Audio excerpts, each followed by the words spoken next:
నమస్తే, రజనీ గణేష్ ఛానల్ మరో వంటతో మీ ముందుకు. ఈవేళ చట్నీ. మనం చట్నీలు ఎన్ని రకాలు చేసినా ఇంకా చేసుకోవచ్చండి. ఏం చేద్దామా అని ఆలోచించి ఎప్పటికప్పుడు ఇలా చేస్తున్నాము. టమాటా పళ్ళు, పచ్చిమిర్చి, పండు మిర్చి రెండు కలిపి ఎవరికి కావాల్సిన కారం వాళ్ళు వేసుకోండి. దీంతో పాటు కొత్తిమీర, అల్లం ముక్క, జీలకర్ర, కొబ్బరి. పళ్ళు బాగా మగ్గిన తర్వాత నూనె వేసి మగ్గిన తర్వాత కరివేపాకు వేయండి. కరివేపాకు, అల్లం, కొత్తిమీర అన్నీ వేసుకోండి. పళ్ళు బాగా మగ్గిన తర్వాత అల్లం ముక్క కూడా వేయండి.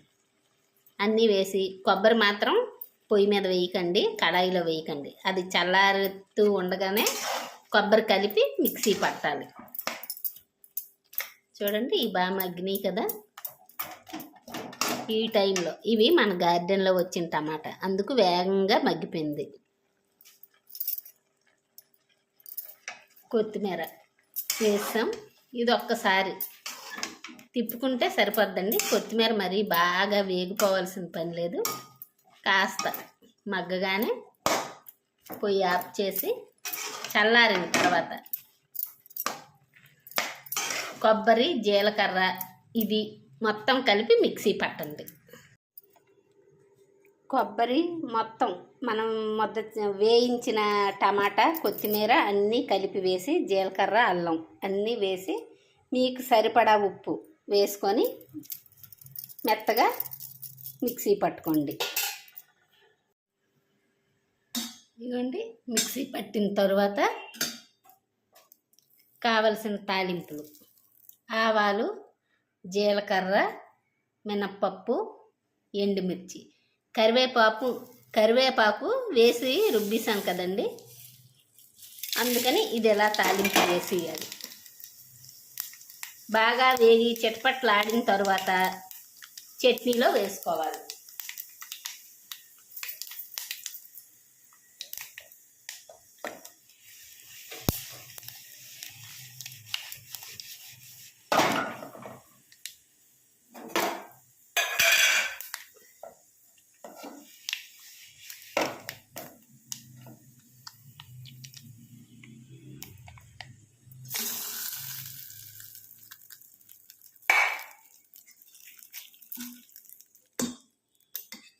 ఇలా వేసి కలిపిన తర్వాత కొంచెం నీరు పోసి,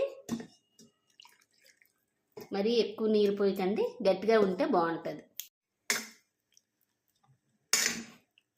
చాలా బాగుందండి. చింతపండు వేయాల్సిన అవసరం లేదు. ఒకసారి ట్రై చేసి చూడండి. లైక్ చేయండి, షేర్ చేయండి, సబ్స్క్రైబ్ చేయండి. Thank you.